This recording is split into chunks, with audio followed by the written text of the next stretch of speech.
Teninay fandarana famakiana tenin'Andriamanitra. Arahinao eto amin'ny Eky Radio isan'andro amin'ny 12 ora sasany atoandro. Parole de vie, lecture de la Bible tous les jours sur Eky Radio à 12h30. Wort des Lebens, jeden Tag eine biblische Lektüre um 12:30 Uhr im Eky Radio. Iarahanao amin'ny rahavavy aina. Teninay, teny mahavelona.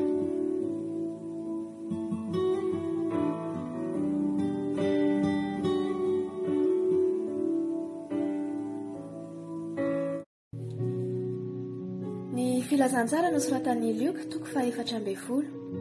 Ny nanasan'ny fariseo anankiray an' Jesosy sy ny nahasitrana ny lehilahy narary manirano ary ny nitoriany teny tamin'ny olona tao an-trano. Amin'ny anaran'i Jesosy.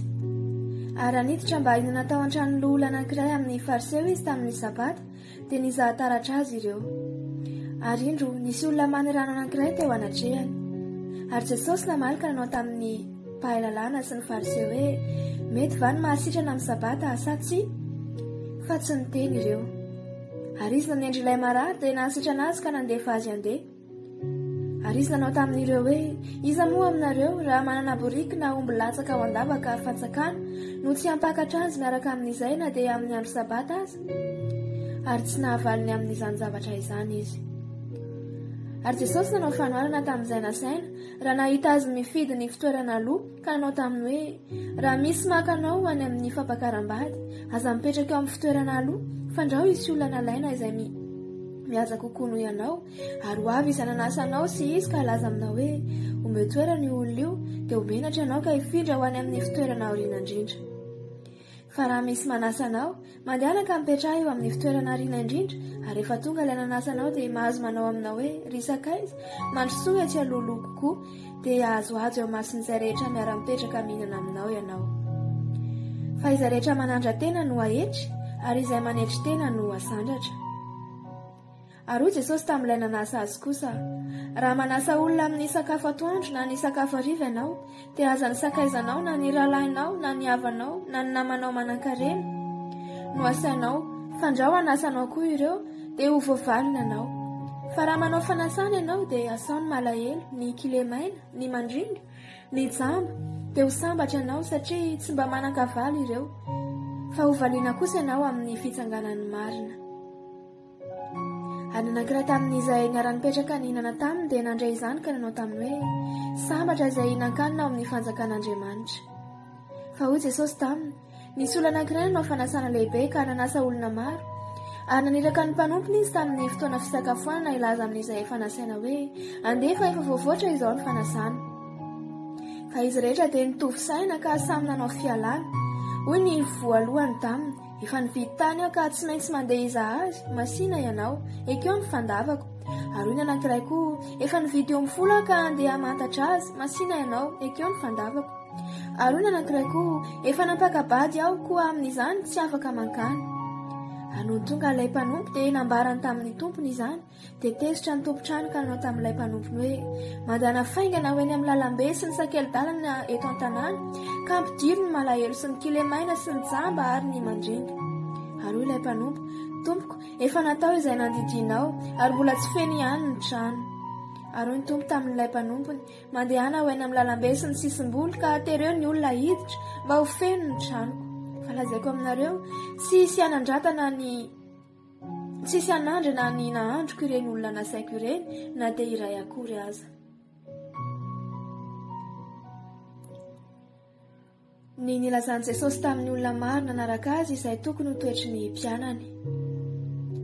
Ary nisy vahoaka betsaka niaraka tamin'i Jesosy dia nitodika izy ka nanao taminy hoe raha misy manaraka ahy ka tsy mankahala ny rainy sy ny reniny sy ny vadiny sy ny zanany sy ny rahalahiny sy ny anabaviny, eny ary ny ainy koa aza dia tsy azo ekena ho mpianatra izy. Nazovo no tsy nitondra ny azy fijaliana ka tsy manaraka ahy dia tsy azo ekena ho mpianatra izy. Fa iza moa aminareo raha atahanao tilikambo no tsy mipetraka aloha mihevitra izay olany anaovana izany na misy ahavitany azy na tsy? Fandrao rehefa nanao ny fanonerana izy ka tsy mahavita dia andatsa azy izy rehetra mahita ka hanao hoe io olona io dia nanomboka nanao trano fa tsy nahavita. Ary iza moa no mpanjaka raha andeha hiady amin'ny mpanjaka hafa no tsy mipetraka ao aloha mba haka-hevitra tsara na mahay mandresy ilay mitondra 2 alina amin'ny 1 alina izy na tsy. Fa raha tsy izany, raha mbola lavitra ny mpanjaka anankiray dia ampitondra teny izy ka angataka fihavanana. Ary toy izany koa ianareo rehetra, izay tsy mahafoy iza rehetra nananareo dia tsy azo ekena ho mpianatro. Koa tsara ny sira, fa raha ny sira aza ny tonga matsatso, inona indray no ahasira azy? Tsy mahasoa ny tany na ny zezika izy, fa harian'ny olona. Izay manantso. L'Évangile selon Luc, chapitre 14. Jésus à table dans la maison d'un pharisien, guérissant d'un hydropique le jour de sabbat. Au nom de Jésus. Jésus étant entré, un jour de sabbat, dans la maison de l'un des chefs des pharisiens, pour prendre un repas, les pharisiens l'observaient. Et voici, un homme hydropique était devant lui. Jésus prit la parole et dit au docteur de la loi et aux pharisiens, « Est-il permis ou non de faire une guérison le jour du sabbat ?» Ils gardèrent le silence. Alors Jésus avança la main sur cet homme, le guérit et le renvoya. Puis il leur dit, « Lequel de vous, si son fils ou son bœuf tombe dans un puits, ne l'en retira pas aussitôt, le jour du sabbat ?»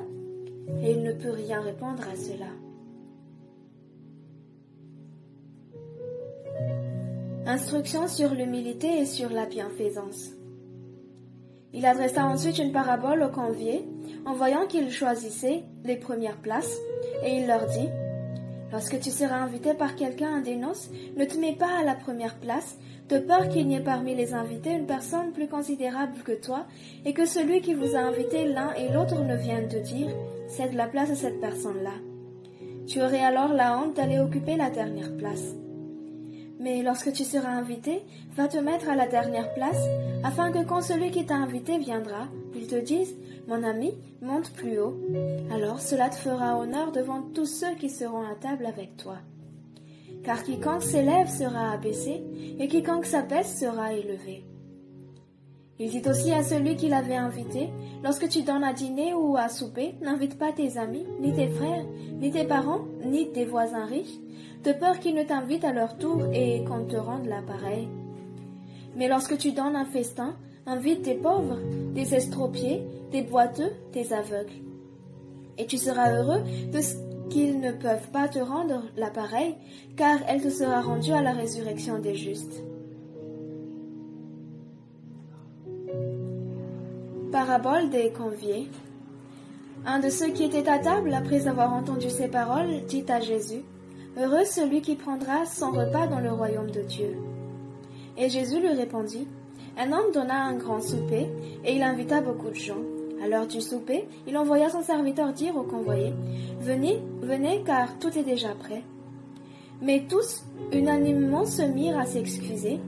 Le premier lui dit, « J'ai acheté un champ, et je suis obligé d'aller le voir, excusez-moi, je te prie. » Un autre dit, « J'ai acheté 5 paires de bœufs, et je vais les essayer. Excuse-moi, je te prie. » Un autre dit, « Je viens de me marier, et c'est pourquoi je ne puis aller. » Le serviteur, de retour, rapporta ces choses à son maître. Alors le maître de la maison, irrité, dit à son serviteur, « Va promptement dans les places et dans les rues de la ville, et amène ici les pauvres, les estropiés, les aveugles et les boiteux. » Le serviteur dit, « Maître, ce que tu as ordonné a été fait, et il y a encore de place. » Et le maître dit au serviteur, « Va dans les chemins et le long des haies, et ceux que tu trouveras, qu'entre-les d'entrer, afin que ma maison soit remplie. Car je vous le dis, aucun de ces hommes qui avaient été invités ne goûtera de mon souper. » Conditions à remplir pour être disciple de Jésus. De grandes foules faisaient route avec Jésus.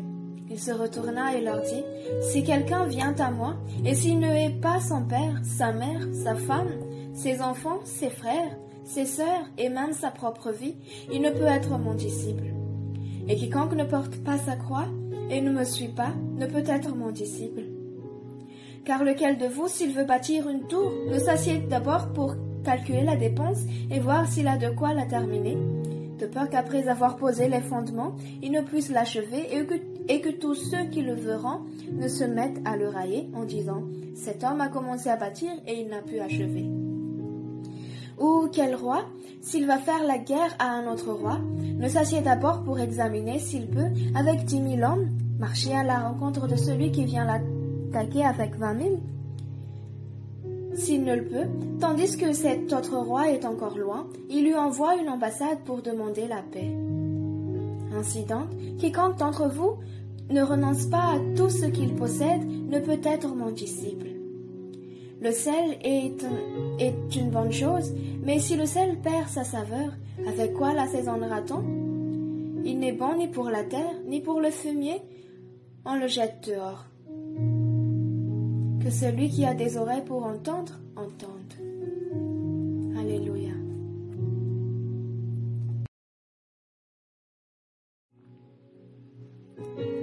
Das Evangelium nach Lukas, Kapitel 14. Im Namen Jesus. Und es begab sich, dass er kam in ein Haus eines Obersten der Pharisäer an einem Sabbat, das Brot zu essen, und sie hatten Acht auf ihn. Und siehe, da war ein Mensch vor ihm, der war wassersüchtig. Und Jesus antwortete und sagte zu den Schriftgelehrten und Pharisäern und sprach: Ist es auch recht, am Sabbat zu heilen? Sie aber schwiegen still. Und er griff ihn an und heilte ihn und ließ ihn gehen. Und antwortete und sprach zu ihnen: Welcher ist unter euch, dem sein Ochse und Esel in den Brunnen fällt und der nicht alsbald ihn herauszieht am Sabbattage?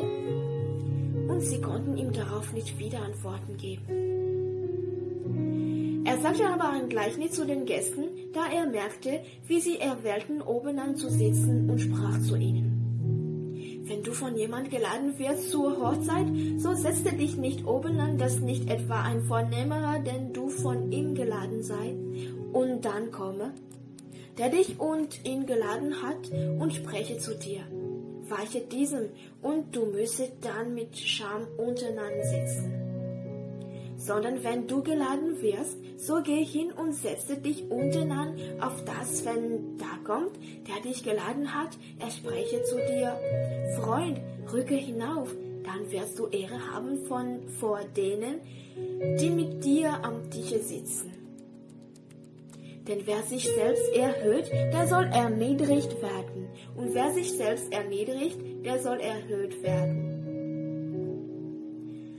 Er sprach auch zu dem, der ihn geladen hatte: Wenn du ein Mittags- oder Abendmahl machst, so lade nicht deine Freunde, noch deine Brüder, noch deine Gefreunde, noch deine Nachbarn, die da reich sind, auf dass sie dich nicht etwa wieder laden und dir vergolten werde. Sondern, wenn du ein Mahl machst, so lade die Armen, die Krüppel, die Lahmen, die Blinden, so bist du selig, denn sie haben es dir nicht zu vergelten. Es wird dir aber vergolten werden in der Auferstehung der Gerechten. Da aber solches hörte einer, der mit zu Tische saß, sprach er zu ihm: Selig ist, der das Brot isst im Reiche Gottes. Er aber sprach zu ihm: Es war ein Mensch, der machte ein großes Abendmahl und lud viele dazu. Und sandte seinen Knecht aus zur Stunde des Abendmahls, zu sagen der Geladenen: Kommt, denn es ist alles bereit. Und sie fingen an, alle nacheinander sich zu entschuldigen. Der erste sprach zu ihm: Ich habe einen Acker gekauft und muss hinausgehen und ihn besehen. Ich bitte dich, entschuldige mich. Und der andere sprach: Ich habe 5 Jochochsen gekauft und ich gehe jetzt hin, sie zu besehen. Ich bitte dich, entschuldige mich. Und der dritte sprach: Ich habe ein Weib genommen, darum kann ich nicht kommen. Und der Knecht kam und sagte das seinem Herrn wieder. Da war der Hausherr zornig und sprach zu seinem Knechte: Geh aus schnell auf die Straßen und Gassen und der Stadt und führe die Armen und Krüppel und Lahmen und Blinden herein. Und der Knecht sprach: Herr, es ist geschehen, was du befohlen hast, es ist aber noch Raum da. Und der Herr sprach zu dem Knechte: Gehe aus die Landstraßen und an die Zäune und nötige sie hereinzukommen, auf dass mein Haus voll werde. Ich sage euch aber, dass der Männer keiner, die geladen waren, mein Abendmahl schmecken wird. Es ging aber viel Volks mit ihnen, und er wandte sich und sprach zu ihnen: So jemand zu mir kommt und hasst nicht seinen Vater, Mutter, Weib, Kinder, Brüder, Schwestern, auch dazu sein eigenen Leben, der kann nicht mein Jünger sein. Und wer nicht sein Kreuz trägt und mir nachfolgt, der kann nicht mein Jünger sein.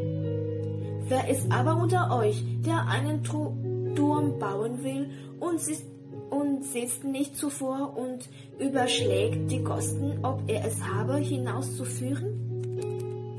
Auf das nicht, wo er Grund gelegt hat, und kann's nicht hinausführen. Alle, die es sehen, fangen an, sein zu spotten und sagen: Dieser Mensch hob an zu bauen und kann es nicht hinausführen. Oder welcher König will sich begeben in einen Streit wider einem anderen König und sitzt nicht zuvor und ratschlagt, ob er könnte mit 10.000 begegnen, dem, der über ihn kommt, mit 20.000? Wo nicht, so schickt er Botschaft, wenn jener noch ferne ist, und bittet um Frieden. Also muss auch ein jeglicher unter euch, der nicht absagt allem, was er hat, kann nicht mein Jünger sein. Der Salz ist ein gutes Ding, wo aber das Salz dumm wird, womit wird man es würzen? Es ist weder auf das Land noch in den Mistmütze, sondern man wird es wegwerfen. Ny filazantsara no soratan'i Mark, toko 5:10. Ny nitsaran'ny Pilato an Jesosy sy ny nanolorana azy ho ombona tamin'ny hazo fijaliana. Amin'ny anaran'i Jesosy. Ary niaraka tamin'izay, raha vao maraina ny andro, ny lohan'ny mpisorona sy ny olona sy ny mpanoran-dalàna mba amin'ny sinedrona rehetra dia niarany saina ary namatotra an Jesosy ka nitondra azy, dia nanolotra azy teo amin'ny Pilato. Ary Pilato nanontany azy hoe: ianao va ny mpanjakan'ny Jiosy? Ary izy namalika anao taminy hoe: voalazanao. Ary ny lohan'ny mpisorona niampanga azy zavatra maro. Ary Pilato dia nanontany azy indray hoe: tsy mety hamaly akory va ianao? Izao hamarony zavatra hiampangany anao izao? Fa Jesosy tsy namaly intsony, na dia indray mbava akory azy, ka dia gaga Pilato. Ary isaky ny avy ny andro firavoravona dia fanaony ny mandefa mpifatotra iray izay angatahany vahoaka. Ary nisy anankiray ilay atao hoe Barabasy, nifatotra tao mba amin'ny mpikony sasany izay efa nahafaty olona tamin'ny fikomiana. Ary ny vahoaka niakatra ka nangataka azy hanao araka izay fanaony aminy. Fa Pilato namaly azy ka nanao hoe: tianareo va ny mpanjakan'ny Jiosy no alefako anareo? Fa fantany fa fielona nanoloran'ny lohan'ny mpisorona azy. Fa ny lohan'ny mpisorona nanome fony vahoaka, fa aleo Barabasy no alefan'ny Pilato ho azy. Ary Pilato namaly ka nanao taminy indray hoe: ka inona ary no ataoko amin'ilay ataonareo hoe mpanjakan'ny Jiosy? Ary ny vahoaka niantso indray hoe: omboy amin'ny hazo fijaliana izy. Ary hoy Pilato taminy: fa inona moa no ratsy nataony? Nefa vao maika niantsoantso izy ka nanao hoe: omboy amin'ny hazo fijaliana izy. Ary Pilato tahazo sitraka tamin'ny vahoaka ka dia nandefa ny Barabasy ho azy, fa Jesosy nasainy nokapohina dia natolony azy mba ho ombona amin'ny hazo fijaliana. Ny nanomboana an Jesosy tamin'ny hazo fijaliana. Ary ny miaramila nitondra an Jesosy eo akanjo dia ao anaty rova, sady nanangona ny miaramila namany rehetra. Ary dia nampitafy azy lamba volomparasy izy, sady nandrandrana satroka tsilo ka nasatro ny lohany. Ary dia niarahaba azy izy hoe: arahaba ry mpanjakan'ny Jiosy. Ary dia nikapoka ny lohany tamin'ny volotary sady nandrora azy, dia nandohalika sy niankohaka teo anatrehiny. Ary rehefa nanao azy ho fihomehezana izy, dia nanala ilay lamba volomparasy teny aminy ka nampitafiana azy indray ny fitafiana. Ary dia nety no ombony amin'ny hazo fijaliana izy. Ary Simona Kirenianina, rain'i Aleksandrosy Rofosy, izay nandalo avy tany an-tsaha, no notereny hitondra ny hazo fijalian'i Jesosy. Ary Jesosy dia nentiny teo amin'ny tany Golgota, izany hoe raha adika fitoeran-karandoha. Dia notolorany divay miaro miory izy, nefa tsy nety nisotro izy. Ary rehefa voaombony tamin'ny hazo fijaliana izy dia nanaovany loka ny fizaran'ny fitafiana, ahitany izay ho azony avy. Ary tamin'ny ora fahatelo no nanombony tamin'ny hazo fijaliana. Ary ny soratra milaza ny nanamelohana azy dia voasoratra teo ambony hoe: mpanjakan'ny Jiosy. Ary nisy jiolahy roa no omboana tamin'ny hazo fijaliana koa, ny anankiray teo amin'ny ankavanany ary ny anankiray teo amin'ny ankaviany. Ary izay nandalo ny teny ratsy azy, sady nifikify doka nanao hoe: hia ry ilay maharava ny tempolo sy mahatsangana azy amin'ny atelona vonjeo ny tenanao ka midina hiala amin'ny azo fijaliana. Ary toy izany koa no fanesiny lohan'ny mpisorona fa niresaka izy sy ny mpanora-dalàna nanao hoe namonjy ny sasany izy fa ny tenany tsy hainy vonjena. Aoka Kristy mpanjakan'Israely hidina hiala amin'ny azo fijaliana ankehitriny mba ho hitantsika ka inontsika. Ary ireo niaraka nomboana tamin'ny azo fijaliana dia naneso azy koa. Ary tamin'ny ora fahaenina dia tonga maizina ny tany rehetra ka nahatra hatramin'ny ora fahasivy izany. Ary tamin'ny ora fahasivy Jesosy dia niantso tamin'ny feo mahery ka nanao hoe Eloi, Eloi, lama sabachthani, izany hoe raha adika Andriamanitro, Andriamanitro, nahoana no mahafoy ahy ianao? Ary ny sasany izay nijanona teo raha nandray izany dia nanao hoe indro miantso any Elia izy. Ary ny anankiray ny azakazaka dia nanatsoboka sponge tamin'ny vinaigitra ka notohizany tamin'ny volotara dia natono ny tsesefan'i Jesosy fa hoy izy aoka ho izahantsika na ho avy ampidina azy Elia na tsy. Ary Jesosy niantso tamin'ny feo mahery dia afaka niaina. Ary nihevitra lamba tao amin'ny tempolo dia tritra ny zara roa hatrany ambony ka hatrany ambany. Ary ny kapiteny izay nijanona tandrifiny raha nahita fa afaka toy izany ny aina dia nanao hoe marina tokoa fa zanak'Andriamanitra io lehilahy io. Ary nisy vehivavy koa nitsinjo teny lavidavitra eny ary isan'ireny Maria Magdalena sy Salome ary Maria reny Jakoba kely sy Josesy izay nanaraka azy ka nanompo azy fony izy tany Galilea mba amin'ny vehivavy maro koa izay niaraka taminy niakatra tany Jerusalema. Ny nandevenana an Jesosy. Ary no niarivo satria andro fiomanana ny andro dia ny andro alohan'ny sabata dia avy Josefa avy any Arimatia, lehilahy manan-kaja izay isan'ny Sinebiona sady miandry ny fanjakan'Andriamanitra koa, ary saniditra tao amin'ny Pilato izy ka nangataka ny fatin'i Jesosy. Ary gaga Pilato raha maty sahady Jesosy ka dia niantso ny kapiteny ankao aminy izy ka nanontany azy na efa maty ela izy na tsia. Ary rehefa naharety tamin'ny kapiteny izy dia nomeny an Josefa ny faty. Ary izy nifidy ariry madinika dia nampidiny ny fatin'i Jesosy ka nofonosy ny ariry madinika ary nalevony tao amin'ny fasana izay nolavana tamin'ny vatolampy dia nanakody vato eo amin'ny varavaran'ny fasana izy. L'Évangile selon Marc, chapitre 15. Jésus devant Pilate, gouverneur romain. Au nom de Jésus. Dès le matin, les principaux sacrificateurs tinrent conseil avec les anciens et les scribes et tout le Sanhédrin. Après avoir lié Jésus, ils l'emmenèrent et le livrèrent à Pilate. Pilate l'interrogea, « Es-tu le roi des Juifs ?» Jésus lui répondit, « Tu le dis. » Les principaux sacrificateurs portaient contre lui plusieurs accusations. Pilate l'interrogea de nouveau, « Ne réponds-tu rien? Vois de combien de choses il t'accuse. » Et Jésus ne fit aucune réponse, ce qui étonna Pilate. Sentence de mort confirmée, outrage des soldats. À chaque fête, il relâchait un prisonnier, celui que demandait la foule. Il y avait en prison un nommé Barabbas avec ses complices pour un meurtre qu'ils avaient commis dans une sédition. La foule étant montée se mit à demander de ce qu'il avait coutume de leur accorder. Pilate leur répondit, « Voulez-vous que je vous relâche le roi des Juifs ?» Car il savait que c'était par envie que les principaux sacrificateurs l'avaient livré. Mais les chefs des sacrificateurs excitèrent la foule afin que Pilate leur relâchât plutôt Barabbas. Pilate, reprenant la parole, leur dit, « Que voulez-vous donc que je fasse de celui que vous appelez le roi des Juifs ?» Ils crièrent de nouveau, « Crucifie-le !» Pilate leur dit, « Quel mal a-t-il fait ?» Et ils crièrent encore plus fort, « Crucifie-le !» Pilate, voulant satisfaire la foule, leur relâcha Barabbas, et après avoir fait battre de verre Jésus, il le livra pour être crucifié. Les soldats conduisirent Jésus dans l'intérieur de la cour, c'est-à-dire dans le prétoire, et ils assemblèrent toute la cohorte. Ils le revêtirent de pourpre et posèrent sur sa tête une couronne d'épines qu'ils avaient tressée. Puis ils se mirent à le saluer, « Salut, roi des Juifs !» Et lui frappaient la tête avec un roseau, crachaient sur lui, et fléchissant les genoux, ils se prosternaient devant lui. Après s'être ainsi moqué de lui, ils lui ôtèrent la pourpre, lui remirent ses vêtements et l'emmenèrent pour le crucifier. Jésus crucifié. Ils forcèrent à porter la croix de Jésus en passant qui revenait des champs, Simon de Cyrène, père d'Alexandre et de Rufus, et ils conduisirent Jésus au lieu nommé Golgotha, ce qui signifie lieu du crâne. Ils lui donnèrent à boire du vin mêlé de myrrhe, mais il ne le prit pas. Ils le crucifièrent et se partagèrent ses vêtements en tirant au sort pour savoir ce que chacun aurait. C'était la 3e heure quand ils le crucifièrent. L'inscription indiquant le sujet de sa condamnation portait ces mots: le roi des Juifs. Ils crucifièrent avec lui 2 brigands, l'un à sa droite et l'autre à sa gauche. Ainsi fut accompli ce qui dit l'Écriture: il a été mis au nombre des malfaiteurs.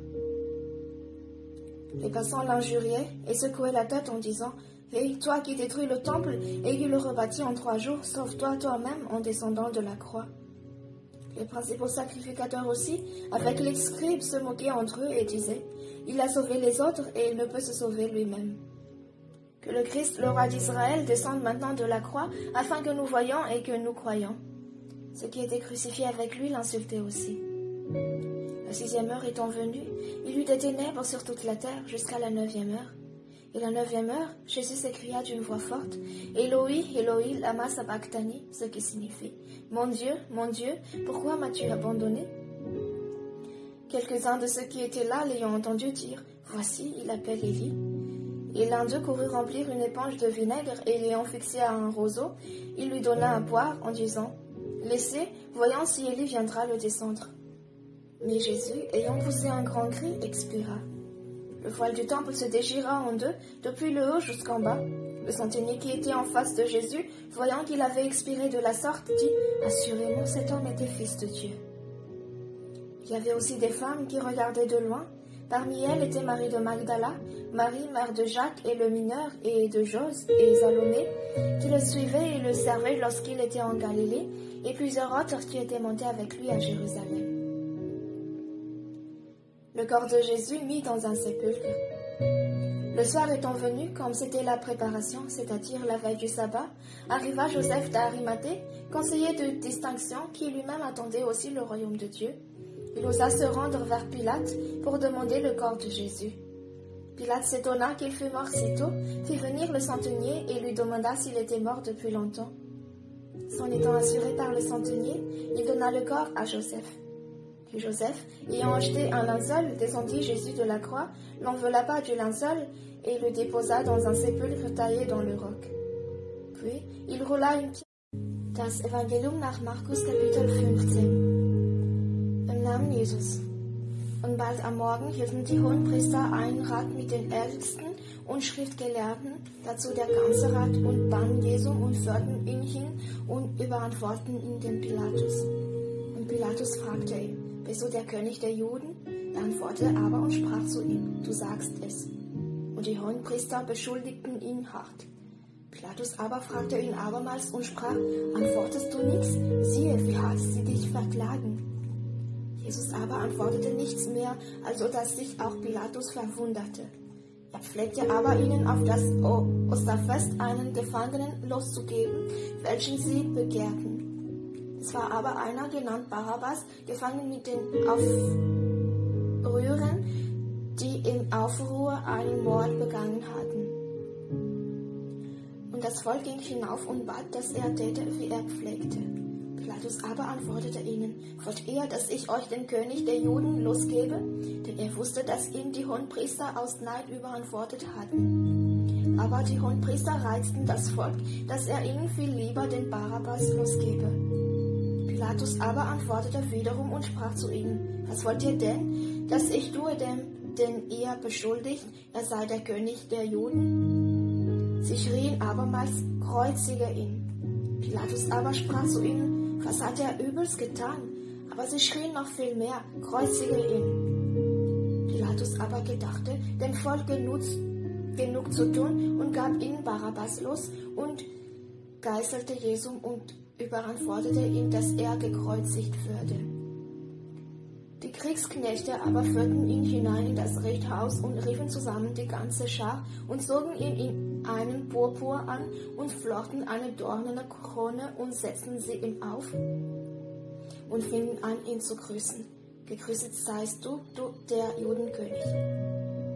Und schlugen ihm das Haupt mit dem Rohr und verspeiten ihn und fielen auf die Knie und beteten ihn an. Und da sie ihn verspottet hatten, zogen sie ihm den Purpur aus und zogen seine eigenen Kleider an und führten ihn aus, dass sie ihn kreuzigten. und zwangen einen mit Namen Simon von Kyrene, der vom Felde kam, der ein Vater war des Alexander, und Rufus, dass er sein Kreuz trüge. Und sie brachten ihn an die Stätte Golgotha, das ist verdolmetscht Schädelstätte. Und sie gaben ihm Myrrhe im Wein zu trinken, und er nahm es nicht zu sich. Und da sie ihn gekreuzigt hatten, teilten sie eine Kleider und warfen das Los darum, wer etwas bekäme. Und es war um die 3. Stunde, da sie ihn kreuzigten.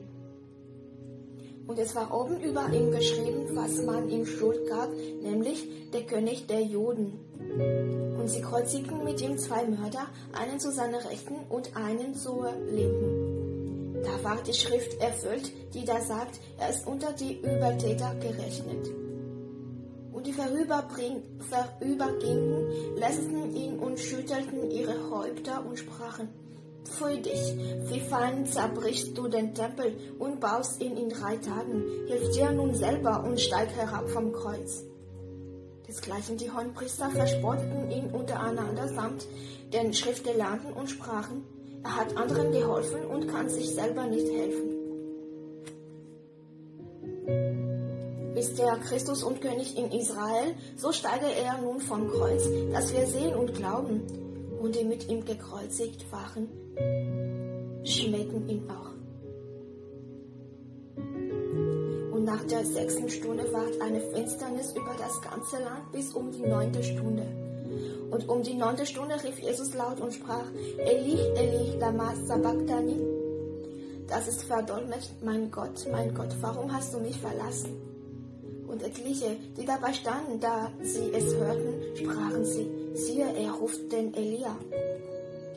Da lief einer und füllte einen Schwamm mit Essig und steckte ihn auf ein Rohr und trennte ihn und sprach: Halt, lass sehen, ob Elia komme und ihn herabnehme. Aber Jesus schrie laut und verschied. Und der Vorhang im Tempel zerriss in 2 Stücke von oben bis unten aus.